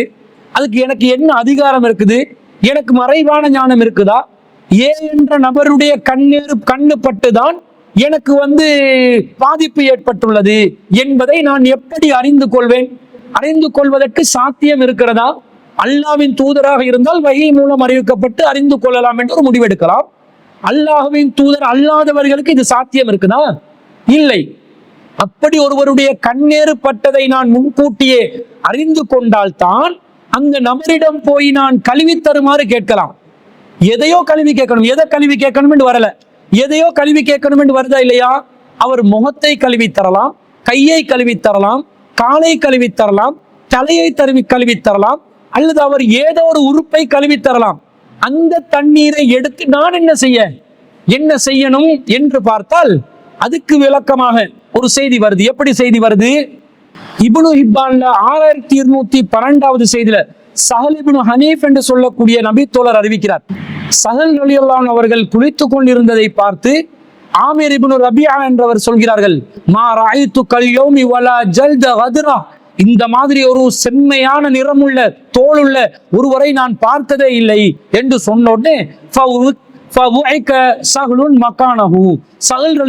அவர்கள் இந்த இடத்திலேயே உடனடியாக மூர்ச்சையிலிருந்து விழுந்து விட்டார்கள். ரசூல் ஸல்லல்லாஹு அலைஹி வஸல்லம் அவர்களிடம் அவர் கொண்டு வரப்படுகிறது. அவ கேட்கிறாங்க, யா ரசூல் அல்லாஹ், சஹல் என்பவர் மூர்ச்சையிலிருந்து விழுந்ததை ரசூலாவுக்கு எத்தி வைக்கப்படுகிறது. அல்லாஹ்வின் தூதரே, அவர் உங்களுடன் செல்லக்கூடிய ஒருவராக இல்லை. ரசூலுல்லாஹி ஸல்லல்லாஹு அலைஹி வஸல்லம், ரசூல் ஸல்லல்லாஹு அலைஹி வஸல்லம் அவர்கள் பிறகு வந்தார்கள். இந்த ஆமிர் இப்னு ரபியா செய்த செயலை பத்தி நபி ஸல்லல்லாஹு அலைஹி வஸல்லம் அவர்களிடம் எத்தி வைக்கப்பட்டோனே ரசூலா கேட்கிறாங்க, அலாம யக்துலு அஹதுக்கும் அஹாஹு, இளைஞனே, உங்களுடைய சகோதரன் நீங்க கொலை செய்ய பார்க்கிறீங்களா? அலா புர்ரிக்த, நீங்கள் அவர்களுக்கு நல்லதை செய்திருக்க கூடாதா? அவருக்குரிய நல்ல காரியமாக நீங்கள் நடந்திருக்க கூடாதா? இன்னல் ஐன ஹக்குன், கண்ணர் என்பது உண்மையானது. தவல்ல அலஹு, அப்ப ஆமிர் இப்னு ரபியா என்பவர் என்ன செய்தார்? உலு செய்து கொடுத்தார்.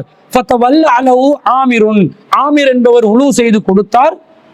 ஃபராஹ சஹலுன் மா ரசூலுல்லாஹி ஸல்லல்லாஹு அலைஹி வஸல்லம் லைஸ பிஇபௌசுன், பிறகு சஹல் இப்னு ஹுனைஃப் ரலியல்லாஹு அன்ஹு அவர்கள் நபிகள் நாயகம் ஸல்லல்லாஹு அலைஹி வஸல்லம் அவர்களுடன் திரும்பி சென்றார்கள் என்ற செய்தியை பார்க்கிறோம். இந்த செய்தியின் பிரகாரம் யாருடைய கண் யாருக்கு பட்டதோ, அந்த கண்ணூர் பட்டவர் யாருடைய கண் பட்டதோ அவரை உலு செய்ய சொல்லி அவருடைய தண்ணீரை எடுத்து இவர் உலு செய்து கொள்ள வேண்டும் என்ற செய்தி விளங்குது. இதை செய்யலாமா? நடைமுறைப்படுத்தலாமா? இஸ்லாமிய மார்க்கத்தில் தூய்மையான வழிகாட்டலுக்கு இது ஒத்து போகிறதா? இஸ்லாம் சொல்லுது அத்தஹூர் நிஸ்புல் ஈமான், தூய்மை என்பது ஈமான் பாதி என்கிறது. இந்த தூய்மை என்பது ஈமானின் பாதி என்கிற சொல்ற நிலையில் இந்த செய்தி இருக்கிறதா? யாருடைய கண்பட்டது என்பதும் அறிந்து கொள்ள முடியாது. ஒருவேளை அறிந்து கொண்டாலும் அவரை உழுவு செய்ய சொல்லி அந்த தண்ணீரை எடுத்து நாங்க உழுவு செஞ்சா சரி வருமா? சரி வராது. அப்படி செய்தால் அது தூய்மையான தண்ணீராக இருக்காது. கண்ணூர் என்பது உண்மை என்று ஹதீஸ் வருகிறது, அது ஏற்றுக்கொள்ளணும் என்று சொல்வதில் நீங்கள் உண்மையாளர்களாக இருந்தால் இந்த செய்தியின் பிரகாரம் அவருடைய தண்ணீரை எடுத்து அவர் உழு செய்து அவருடைய கழுவி சென்ற அந்த அழுக்கான தண்ணீரை எடுத்து எவருக்கு கண் பட்டுச்சோ அவர் உழு செய்து கொள்ள வேண்டும் என்பது பரிகாரமாக சொல்லப்படுகிறது. அதை நிலைநாட்ட முடியுமா? முடியாது. நிலைநாட்ட முடியாவிட்டால் இது மார்க்கத்துல வழிகாட்டலா இருக்குமா? இருக்காது. அப்ப இதை எப்படி ஏற்றுக்கொள்ள? ஒரு பகுதியை மட்டும் ஏன் ஏற்றுக்கொள்ள சொல்றீங்க? அல்லாஹ் தஆலா குர்ஆன்ல கேட்கிறான், அஃபது மினூன பிபஅலில் கிதாப், வேதத்தில் ஒரு பகுதியை நம்பி மறுபகுதியை நீங்கள் நிராகரிக்கிறீர்களா என்று அல்லாஹ் கேட்கிறார். இப்ப இது வேதத்துல சொல்லப்பட்ட ஒன்றாக இருந்தால், மார்க்கத்தில் உள்ள ஒன்றாக இருந்தா இதையும் அமுல்படுத்த முடியுமாக இருக்கணுமா இல்லையா? முடியவில்லை. அப்படி என்றால் இதுல ஏதோ ஒரு குளறுபடி இருக்குது. கண்ணேறு என்ற பேர்ல யாரோ ஒருவர் கருத்து திணிப்பை இஸ்லாத்துக்குள்ளே திணித்திருக்கிறார் என்பது தெளிவாக விளங்குகிறதா இல்லையா? தெளிவா விளங்குது. இதே செய்தி முஸ்னத் அஹ்மதுல 15413வது செய்தியாக வருகிறது. அந்த செய்தியில நபிகள் நாயகம் ஸல்லல்லாஹு அலைஹி வஸல்லம் இப்படி ஸஹல் இப்னு ஹனீஃப் ரலியல்லாஹு அன்ஹு அவர்களுக்கு கண்ணுப்பட்டு அவரை மூர்ச்சையிலிருந்து விழுந்த செய்தியை கொண்டு வந்த உடனே ரசூல் ஸல்லல்லாஹு அலைஹி வஸல்லம் இவருக்கு யாரு இதை ஏற்படுத்தினது என்றது உங்களுக்கு தெரியுமான்னு கேட்டு உடனே எல்லாரும் போயிட்டு காலு நலர இலைஹி ஆமிர் இப்னு ரபிஆ, இவருக்கு ஆமிர் இப்னு ரபிஆ தான் இந்த மாதிரி செஞ்சிட்டாரு பார்த்துட்டாரு என்று சொன்னேன். ஃபதஆ ரசூலுல்லாஹி ஸல்லல்லாஹு அலைஹி வஸல்லம் ஆமிரை ரசூல் ஸல்லல்லாஹு அலைஹி வஸல்லம் கூப்பிட்டாங்க. ஃபதகய்யல அலைஹி, ரசூல் ஸல்லல்லாஹு அலைஹி வஸல்லம் அவர்கள் இது சம்பந்தமாக அவரிடம் வினவுகிறார்கள். அதுக்கு பிறகு வகால அலாம யக்துலு அஹதகும் அஹாவு, உங்களுடைய சகோதரன் உங்களை யாராவது கொலை செய்ய முடியுமா? ஹல்லா இதா ரஐதமா யுஜிபுக பர்ரக்த, உங்களை யாராவது ஒருத்தருக்கு ஆச்சரியமான ஒன்றை கண்டால் அவர் பாரக்கல்லா என்று சொல்லட்டும் என்று சொல்லி இக்தஸில்லஹு ஃபகஸல வஜ்ஹஹு ويديه ومرفقيه وركبتيه واطراف رجليه وداخله ازاره في قدح. என்னெல்லாம் வருதுன்னு பாருங்க. நபி ஸல்லல்லாஹு அலைஹி வஸல்லம் அவர்கள் ஆமிர் ரலியல்லாஹு அன்ஹு கட்டளையிடுறாங்க, சஹலுக்காக நீங்க குளிச்சு கொடுங்க. எப்படி குளிச்சு கொடுக்கணும்? முகத்தையும் இரு கைகளையும் இரு முழங்கைகளையும் இரு முழங்கால்களையும் இரு பாதங்களின் ஓரங்களில் ஆகிய உறுப்புகளையும் அவருடைய ஆடையின் உள்ளேயும் கழுவப்பட்ட நீரை ஒரு பாத்திரத்துல பிடிச்சு கொடுங்க என்று சொன்னதாக வருது. இப்ப ஆடைக்குள்ள எது? மர்ம உறுப்புகளையும் கழுவப்படணுமா இல்லையா? உழு பகுதி மட்டுமல்ல, மர்ம உறுப்பு பகுதி, முன்புறம் பின்புறம் மறைவிடங்கள் எல்லாத்தையும் கழுவி கொடுத்து இன்னொருத்தருக்கு உழு செய்ய சொன்னா அவன் கோமா ஸ்டேஜுக்கு போயிட்டுவானா இல்லையா? எவனுக்கு கண்ணு பட்டுச்சோ அவன் கண்ணேற நீங்குமா, அவன் திரும்பவும் கோமா ஸ்டேஜுக்கு போவானா? இது சுத்தம் சொன்ன மார்க்கத்துல இப்படி ஒரு வழிகாட்டல் இருக்குமா? இருக்காது. அப்ப என்ன வருது? கண்ணேறு என்பது உண்மைன்னு சொல்ற மாதிரி செய்தியில இந்த மாதிரி அசிங்கமான அருவருப்பான தூய்மைக்கு எதிரான வழிகாட்டல் வருது. இதை எப்படி ஏத்துக்கொண்டது? அதை ஏத்துக்கொண்டவங்க இதை மறுக்கிறீங்க, இதை ஏத்துக்கொள்ள வேண்டியதுதானே? ஏத்துக்கொள்ள மாட்டார்கள். அப்ப ஏதோ ஒரு குழப்பம் இருக்குதுன்னு விளங்குதா இல்லையா? கண்ணீரை யாரெல்லாம் நியாயப்படுத்துறாங்களோ அவங்க இந்த மாதிரி யாருடைய கண் பட்டுச்சென்று கண்டறிவதற்கு ஏதாவது ஒரு கலையை வச்சிருக்கிறாங்களா? அல்லது ஏதோ ஒரு கலை மூலம் கண்டறிந்தாலும் அவரை குளிக்க சொல்லி மறைவிடங்கள் எல்லாம் கழுவித்தர சொல்லி உழு செய்ய சொல்லி அந்த தண்ணீர் எடுத்து கண்ணு பட்டவருக்கு உழு செய்ய வைப்பாங்களா? மார்க்க தீர்ப்பு ஃபத்வாக்கள் இப்படி வழங்குவார்களா? வழங்க மாட்டார்கள். அப்ப பிழையான கருத்து விளங்குது. அடுத்தது பாருங்க, கண்ணுக்கு என்ன சக்தி இருக்குது? கண் ஒவ்வொரு உறுப்புக்கும் ஒவ்வொரு சக்தி இருக்குது, இல்லாம இல்லை. அப்ப கண்ணுக்கு இருக்கக்கூடிய ஒரு சக்தி என்னன்னா, கண்ணால பார்க்கும் சக்தி இருக்குது. ஒன்றை பார்க்கலாம், அதுக்கு ஒரு எல்லை இருக்குது, அந்த எல்லையை தாண்டி பார்க்க முடியாது. அப்ப விஷுவல் லிமிட் ஒன்று இருக்குது, அந்த விஷுவல் லிமிட்டுக்குள்ள எதையும் பார்க்கலாம். அடுத்த கண்ணால் என்ன செய்யலாம்டா, கண்ணால எதிர்ப்பாலை கவரலாம். ஒரு பெண்ணுக்கு ஆணையும் ஆணுக்கு பெண்ணையும் கண்ணால கவரலாம். கொஞ்சம் ஒரு மாதிரி கண்ணை ஒரு மாதிரியா வச்சு பார்த்தா அது ஒரு விதமான ஒரு கவர்ச்சியை உண்டு பண்ணும். கண்ணை அடிச்சு பெண்களை மயக்கிறது, கண்ணை கண்ணால பார்த்து மயக்கிறது, இந்த மாதிரி வேலைகளை பண்ணலாம். அடுத்தது கண்ணால் என்ன செய்யலாம்? ரஃப்பா இருக்கலாம், ரஃப்பா காட்டலாம், கோபத்தை காட்டலாம். அப்படியே கண்ணை விழி பிதுங்கி கொண்டு வெளியே வர மாதிரி எடுத்து பார்த்த வேண்டாம், இவன் கோபத்தில் இருக்கிறான், மேற்படியான் கோபத்தில் இருக்கிறான், எனவே நைசா நலிவிடணும் என்றது விளங்க வைக்க கண்ணை பயன்படுத்துவான். இதை விட்டுட்டு கண்ணை வச்சு கொண்டு ஏதாவது மேஜிக் பண்ணலுமா? இந்த இருக்கிற சேர் எல்லாத்தையும் மேல பறக்க வைக்கலுமா? ஒரு மனுஷனை மேல பறக்க வைக்கலுமா? அல்லது ஒரு பொருளை உடைக்கலுமா? ஏலா. ஏன்னா நோக்கு வர்மம் என்று சொல்லி எல்லாம் பொய்ய விடுவாங்க. ஏழாம் அறிவு இருக்கிறது, நோக்கு வர்மம் இருக்கிறதுன்னு ஒரு நோக்கம் கிடையாது, ஒரு நோக்கு வர்மமும் கிடையாது. எவனை ஹிப்னோட்டிசம் பண்ணி கண்ணால ஒருவனையும் வீழ்த்த முடியாது. அப்படி வீழ்த்துவதாக சொல்பவர்கள் எல்லாம் ஃப்ராடு பேர்வழிகள். ஒண்ணுமே அப்படி ஒரு சக்தியை கொடுக்கவில்லை. அப்படி ஒரு சக்தி எல்லாம் கொடுத்திருந்தா அது நடைமுறையில் இருக்கணும். அப்படி யாருக்காவது செய்யலாமா? நம்மளை ஹிப்னோட்டிசம் பண்ண சொல்லுங்க, கண்ணால ஹிப்னோட்டிசம் பண்ணி நம்மளை மயக்க சொல்லுங்க, மயக்க முடியுமா? முடியாது. தூங்க வைக்கிறதுக்குரிய ஏற்பாடு, அதுக்குரிய செட்டப்பை பண்ணி தூக்க மாத்திரையை கொடுத்தா தூங்குவானே தவிர ஒருத்தரை வந்து கண்ணாலேயே மயக்கி அப்படியே அவனை மூர்ச்சியிலிருந்து விழ வச்சு இந்த சக்தி கொடுக்கப்படல. சரி, இது நாங்க அறிவியலா பேசுறது தானே. அந்த ஹதீஸ்ல என்ன வருது? சாலிபுன் ஹனீஃப் ரலியல்லாஹு அன்ஹு அவர்களை ஆமீர் இப்னு ரபியா அவர்கள் என்ன அழகு என்று சொன்ன உடனே அவர் மூர்ச்சியிலிருந்து விழுந்தார் என்று சொல்லப்பட்டதா தானே வருது. இன்னைக்கு ஒரு மனிதன் பெண்களை பார்த்தோ, சினிமா நடிகைகளை பார்த்தோ, அல்லது அழகானவர்களை பார்த்து ஆணோ பெண்ணோ என்ன அழகு என்று சொல்லக்கூடிய நிலைகள் வருவதில்லையா? வருகிறது. இப்படி சொன்ன உடனே ஆக்கள் எல்லாம் கீழே விழுறாங்களா? விழவில்லை. இது மாத்திரமல்ல, யூசுப் அலைஹிஸ்ஸலாம் அவர்களுடைய அழகுக்கு நிகரான ஒரு அழகு இல்லைன்றதை நாங்கள் கேள்விப்பட்டிருக்கிறோம். அதை பத்தி அல் குர்ஆன் அல்லாஹ் சொல்லும் போது அந்த பெண்கள், சதி செய்த பெண்கள் யூசுப் அலைஹிஸ்ஸலாம் அவர்களை பெண்கள் மத்தியிலே நடமாடுவதற்கு கட்டளையிடுகிறார்கள். அந்த நேரத்தில் யூசுப் அலைஹிஸ்ஸலாத்தை பார்த்து என்ன சொன்னாங்க? அல்லாஹ் தஆலா திருக்குர்ஆன்ல 12வது அத்தியாயத்துல 31வது வசனத்துல அல்லாஹ் சொல்கிறான், ஃபலம்மா ரஅய்னஹு, அந்த பெண்கள் இவரை கண்ட உடனே அக்பர்னஹு, அப்படியே மலர்ந்து போனார்கள். வகத்தஅன ஐதியஹுன்ன, அவர்களுடைய கைகளையும் வெட்டி கொண்டார்கள். வகுல்ன, அவர்கள் சொன்னார்கள், ஆஸலில்லா, அல்லாஹ் தூய்மையானவன், மா ஹாதா பஷரன், இவர் மனுஷனே இல்லை, இன் ஹாதா இல்லா மலக்குன் கரீம், இவர் ஒரு கண்ணியமான மலக்காக இருக்கிறார், இன்னும் அழகு என்று சொன்னார்கள். அப்போ யூசுப் அலைஹிஸ்ஸலாம் உடனே மூர்ச்சியிலிருந்து விழுந்தாரா? அவருக்கு நோய் வந்துச்சா? அந்த நோயிலிருந்து யூசுப் அலைஹிஸ்ஸலாத்துக்கு கண்ணேற்பட்டு மூர்ச்சியிலிருந்து விழுந்து கஷ்டத்துக்குள்ளாகி அதை நீக்குவதற்காக அந்த பெண்கள் எல்லாத்தையும் உழு செய்ய வச்சு அந்த பெண்களுடைய அந்தரங்க உறுப்புகளை எல்லாம் கழுவ வச்சுதான் யூசுப் அலைஹிஸ்ஸலாம் உழு செய்தார்களா? என்ன சட்டம் சொல்றாங்க? அல் குர்ஆனுக்கு நேரடியா மோதுது, குர்ஆனுடைய அடிப்படையை தகர்க்குது. இந்த நம்பிக்கையை நம்ப சொல்றாங்களே, அல்லாஹ்வுடைய தூதருடைய பேர்ல இட்டு கட்டி சொல்லி இருக்கிறாங்க. இஸ்லாத்துக்குள்ள இல்லாத ஒரு கொள்கையை நுழைவித்து இருக்கிறாங்க. அதை எப்படி நம்புறது? நம்ப முடியாது. அல்லாஹ் தஆலா நமக்கு ஒரு தீங்கை ஏற்படுத்துறதா இருந்தா அது எல்லாம் எப்படி ஏற்படுத்துறான்? திருக்குர்ஆன் 9வது அத்தியாயத்துல 51வது வசனத்துல சொல்கிறான், குல்லை யுஸீபனா, எங்களுக்கு எந்த தீங்கும் வராது என்று சொல்லுங்க, நபியே சொல்லுங்க, இல்லாமா கதபல்லாஹு லனா, அல்லாஹ் நமக்கு ஏற்படுத்திய தீங்கை தவிர, உவ மௌலானா, அவன் தான் எங்களுடைய பாதுகாவலன், வஅலல்லாஹி ஃபல்யதவக்கலில் முஃமினூன், மூமின்கள் அல்லாஹ் மீது தான் தவக்கல் வைக்கணும் என்று அல்லாஹ் சொல்றான். அல்லாஹ்விடமிருந்து தீங்கு வர எவனுடைய கண்ணாலையும் வராது. அப்படி கண்ணால வருவதாக இருந்தா அதை கண்டறிய வழி என்ன? நபிகள் நாயகம் ஸல்லல்லாஹு அலைஹி வஸல்லம் அவர்கள் கற்றுக் கொடுத்தார்கள். அப்படி கற்றுக் கொடுக்காம அந்த இடத்துல ரசூலா வச்சுட்டு போவாங்களா? அல்லது அதுக்கு பரிகாரமா சொல்லப்பட்டதா வருதே, அதை நீங்க யாராவது நடைமுறைப்படுத்துறீங்களா? நடைமுறைப்படுத்துறதுக்கு முடியுமானதா இருக்குதா? தூய்மைக்கு எதிராக இருக்கிறது. அல்லாஹ் சூரத்துல் பக்கரால 2வது அத்தியாயத்துல 222வது வசனத்துல, இன்னல்லாஹ் யுஹிப்புத் தவ்வாபீன், அல்லாஹ் தௌபா செய்பவர்களை விரும்புகிறான், வ யுஹிப்புல் முத்தத்தஹிரீன், அல்லாஹ் தூய்மையானவர்களை விரும்புகிறான். நேரடியா அதுக்கு மாற்றமா இந்த பரிகாரம் இருக்குது. அப்போ ரசூலுல்லாஹ் தெருவுல போகும்போது ஒரு சிறுமிட முகத்துல கருஞ்சிவப்பான ஒரு படர் தாமரை இருந்ததா, யாருடைய கண்ணு பட்டதா ரசூலுல்லாஹ் சொன்னதா வருது. இப்ப ரசூலுல்லாஹ் சொல்லி கண்டறிஞ்சாங்க, நாங்க எப்படி கண்டறிகிறது? அப்ப ரசூலுல்லாஹ் அந்த சமூகத்துக்கு மட்டும்தான் கண்ணூர்ல இருந்து பாதுகாப்புக்கு ஒரு வழியை சொல்லி கொடுத்து போனாங்களா?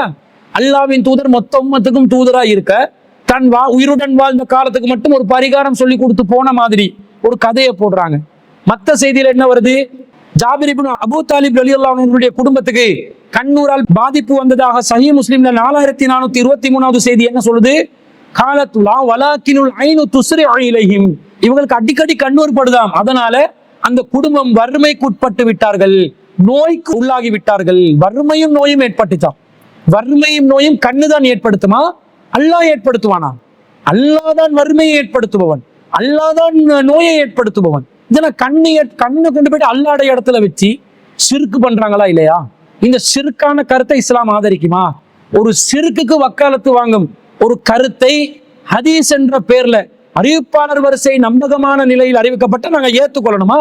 ஏற்றுக்கொள்ள முடியாது. ஷிர்க்குக்கு ஆதரவாக வரக்கூடிய எந்த கருத்தும் எந்த நபிமொழியும் ஹதீஸாக வராது. எனவே கண்ணீரை விட்டு பாதுகாப்பு தேடக்கூடியதாக வரக்கூடிய ஹதீஸ்களும் இதன் அடிப்படையில் நிறுத்தி வைக்கப்பட வேண்டிய ஹதீஸ்கள், ஏற்றுக்கொள்ளத்தக்க நிலையில் இல்லாத செய்திகள் என்ற முடிவுக்கு வரணுமே தவிர, கண்ணீர் என்ற பேர்ல மக்களை பயமுறுத்தி ஏமாத்தி நிறைய பேரு பொருளாதாரத்தை சூறையாடி கொண்டிருக்கிறார்கள் என்பது தெல்ல தெளிவாக விளங்குகிறது.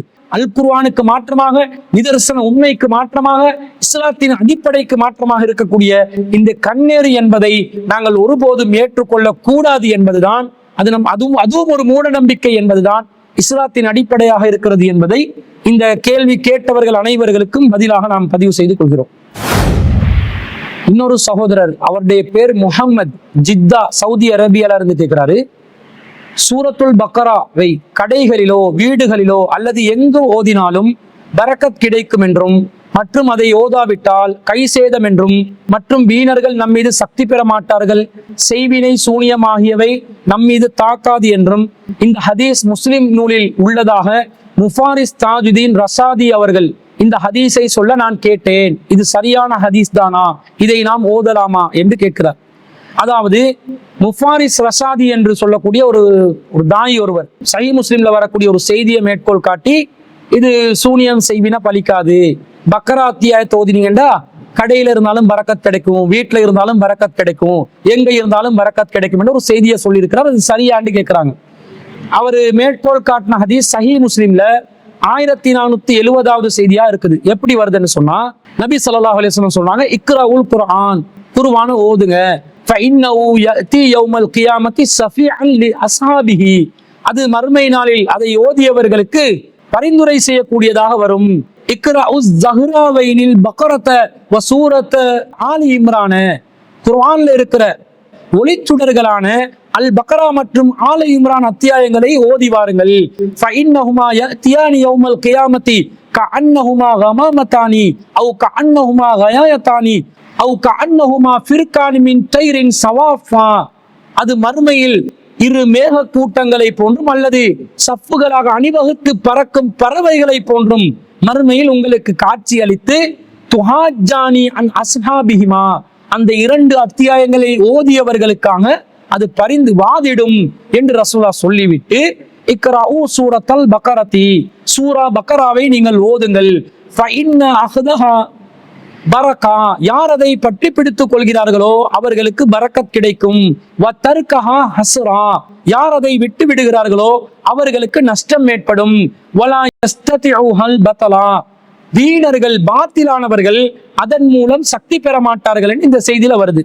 இதுல அந்த குறித்த அழைப்பாளர் சொன்னதை போன்று பக்கராவை ஓதினால் பரக்கத் கிடைக்கும், அதை விட்டவர் நஷ்டம் அடைவார் என்பது உண்மை. ஆனா வலா தஸ்ததிஉல் பதலா, அதை பாத்திலானவர்கள் அதன் மூலம் செயலிழந்து போவார்கள் என்பதற்கு பதிலாக அவர் சூனியக்காரர்கள் அதன் மூலம் செயலிழந்து போவார்கள் என்று சொல்லி ஒரு செய்தியை சொல்லியிருக்கிறாரே, அது தவறான கருத்து. அந்த ஹதீஸ்ல மூல மொழியில வலா தஸ்ததிஉல் பதலா என்று இருக்கிறதே தவிர வலா தஸ்ததிஉஹ ஸஹரது என்று வரவில்லை.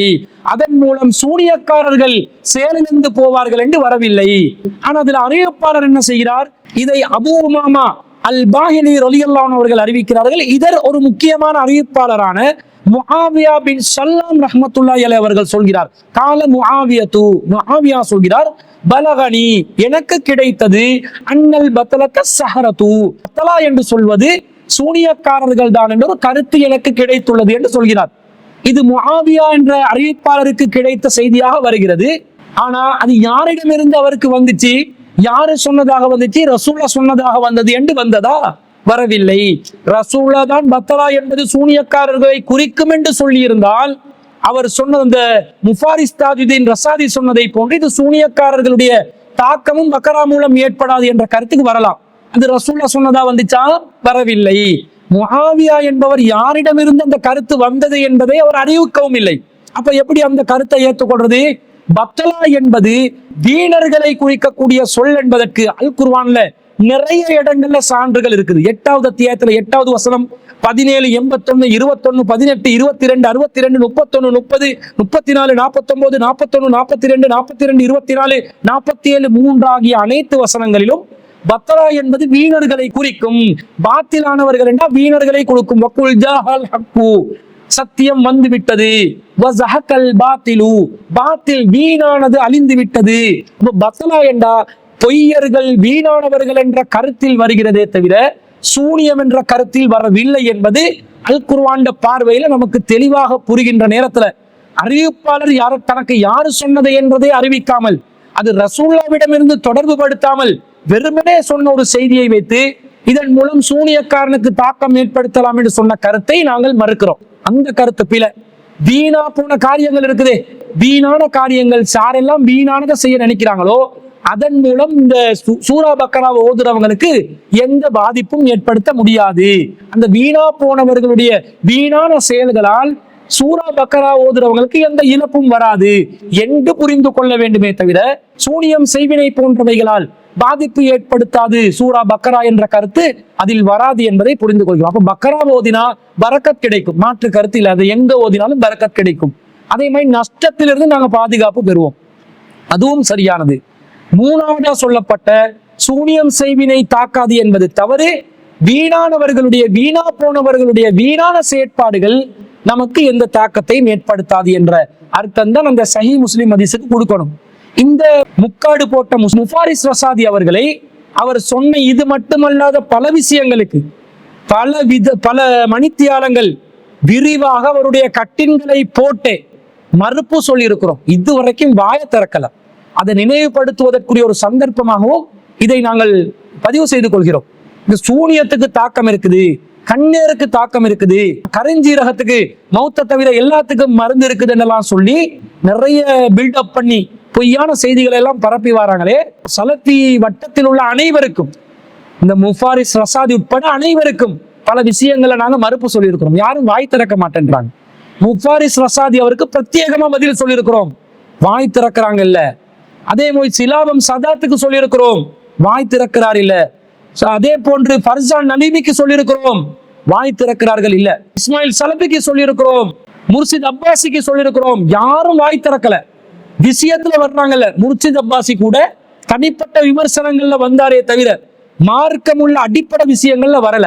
அப்ப இதையும் சேர்த்து ஒரு பதிலாக நீங்கள் எல்லாம் வாங்க, இந்த செய்தியை மக்களுக்கு பரப்பி மக்களை வழிகெடுக்கிறீங்களே, இதை நேருக்கு நேர்ந்து விவாதித்து ஒரு முடிவு கட்டுவதற்கு வந்தால் இது போன்ற சகோதரர்கள் குழம்பி போக மாட்டாங்க. இதுல என்ன உள்ளடக்கம், எது சரி எது பிழை என்பதை மக்கள் புரிந்து கொள்வதற்கு இலகுவாக இருக்கும் என்பதையும் மேலதிக தகவலாக அந்த சகோதரர் கேட்ட கேள்விக்கு அதையும் நாங்கள் இன்சர்ட் பண்ணி ஒரு பதிலாக பதிவு செய்து கொள்கிறோம். எனவே சூரா பக்கரா ஓதினால் ஒரு பரக்கத் கிடைக்கும், நஷ்டம் ஏற்படாது. ஆனா சூனியம் செய்வினுடைய தாக்கம் ஏற்படாது என்ற கருத்து தவறானது. வீணர்களுடைய தாக்கம் தான் ஏற்படாது என்பதுதான் சரியான கருத்து என்பதை கூறிக்கொண்டு இந்த வாரத்திற்கான சிடிஜேயின் உங்கள் கேள்வி நேரம் என்ற நிகழ்ச்சியை இத்துடன் நாங்கள் நிறைவு செய்து கொள்கிறோம். உங்களுடைய கேள்விகளை நீங்கள் அனுப்பும் பொழுது உங்களுடைய கேள்விகளை எழுத்தில் அனுப்பினால் மிகவும் இலகுவானதாக இருக்கும். பேரையும் உங்களுடைய ஊரையும் பதிவு செய்து கொண்டே அனுப்புங்கள். இன்ஷா அல்லாஹ் நீங்கள் கேள்வி கேட்ட வரிசையில் உங்களுக்கு பதிலளிப்பதற்கு நாங்கள் தயாராக இருக்கிறோம் என்பதை கூறிக்கொண்டு விடை பெறுகிறோம். வஆகிரு தஅவானா அல்ஹம்துலில்லாஹி ரப்பில் ஆலமீன்.